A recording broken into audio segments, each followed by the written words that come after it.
My name is Alice, and I'm 27 now. I was only 19 when I lost my mom. Stage 4 breast cancer. She battled it for 2 long years, and I was right there beside her for every chemo session, every restless night, every time the pain made her squeeze my hand so tightly I thought it might snap. My dad was around at first, but somewhere along the way, things shifted. He started coming home late, smelling unfamiliar, full of weak excuses. 6 months before my mom passed, I discovered the truth.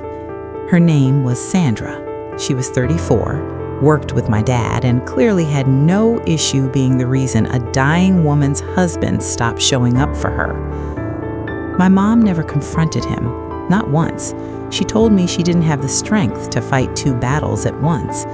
Instead, she chose to spend whatever energy she had left on staying alive and on me. 3 weeks before she died, she asked me to sit with her while my dad was out. She held my hand and said she had taken care of everything. She told me to trust her lawyer, Mr. Gerald Harmon, who had managed her family's finances for over 2 decades. Then she said something I didn't fully understand at the time. "Alice, no matter what happens after I'm gone, you'll be safe. I made sure of it." I just nodded through tears and told her I loved her. She passed away on a Tuesday morning in October. After that, the house felt empty in a way I can't describe. My dad grieved, or at least he played the part well for everyone watching. 11 months later, Sandra moved in. 8 months after that, they got married in a small ceremony. I wasn't even invited until 3 days before it happened.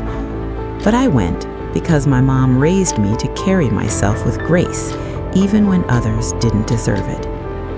Sandra smiled at me all day like we were already close. I smiled back. I had learned from the best. My mom could hide pain behind a calm, elegant expression better than anyone I've ever known. For a while, things were tense but manageable. I had my own small apartment near my university job, and I kept visits short and polite. Then Sandra started changing things. My mom's photos disappeared from the walls. Her garden was ripped out and replaced with stone. Bit by bit, every trace of the woman who built that home was erased. I didn't say anything. I grieved quietly the way my mom taught me to. Then one evening in March, about 2.5 years after my mom's death, my dad called and asked me to come over for dinner. I thought maybe he was trying to reconnect.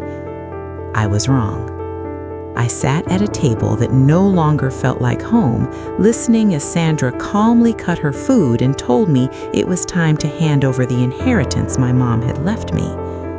She said the family needed it, said $400,000 sitting untouched was wasteful. Then she called me selfish. Selfish?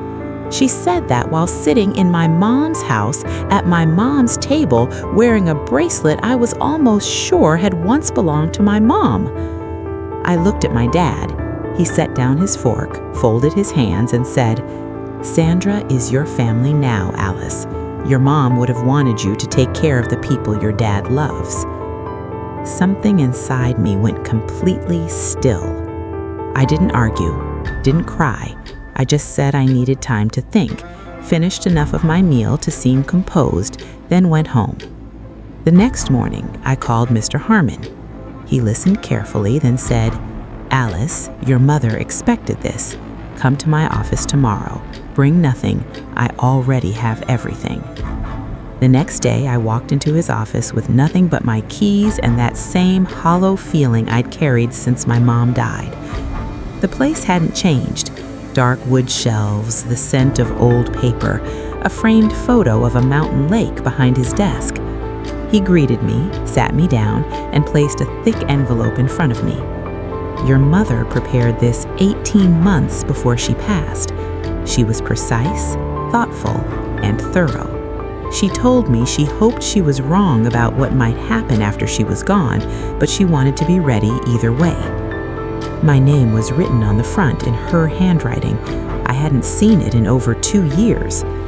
Inside was a letter, 4 full pages, front and back. She explained everything. The money she inherited from her parents, money that was never my dad's, had been placed into a protected trust in my name long before she became too sick. There were strict conditions. No spouse of my father could touch it. It couldn't be transferred or given away under pressure. Any withdrawal over $10,000 required only my approval and a mandatory 72-hour waiting period. A safeguard, Mr. Harmon explained, in case I was ever pushed into a decision I might regret. But that wasn't what broke me. The last page did. She didn't write about money. She wrote about me. About late nights studying together at the kitchen table, about how I used to bring her tea when she wasn't feeling well, even before things got serious. About the road trip we took when I was 16, when she let me drive the last 2 hours with just a learner's permit, pretending not to be terrified. Then she wrote, "You've always taken care of everyone else before yourself. I need you to stop doing that now. Use this money to build the life you deserve. Go somewhere that scares you. Finish the degree you paused for me. Fall in love with a place, a passion, or a person, and give yourself to it without guilt." She signed it the way she always did. Not Mom, just her name, Caroline. Like she was speaking to me as an equal. I sat there and cried harder than I had since her funeral. Mr. Harmon quietly set a box of tissues on the desk and gave me space. That evening, I went back to my dad's house, not to argue, not to explain. I handed them an envelope containing a copy of the trust documents and watched as my dad read it at the kitchen counter, Sandra beside him. I saw the exact moment it hit him, that my mom had seen this coming, that she had planned for it calmly, carefully, while she was still fighting for her life. His face tightened, his eyes filled, and for the first time in my 27 years, my father cried. I don't know if it was regret or something else entirely. Sandra placed a hand on his back. I picked up my bag and left. I haven't gone back since.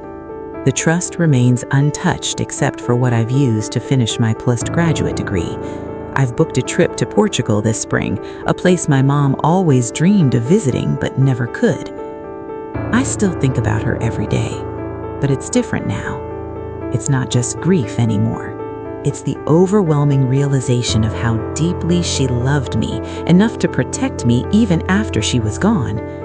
She didn't just leave me money, she left me proof that she knew me, trusted me, and believed I was worth protecting even when she was the one who needed it most. My mom wasn't loud. She didn't fight with drama or big gestures. She fought the way she lived, quietly, thoughtfully, and completely. Sandra demanded the inheritance my mother left behind, but my mom had already answered her.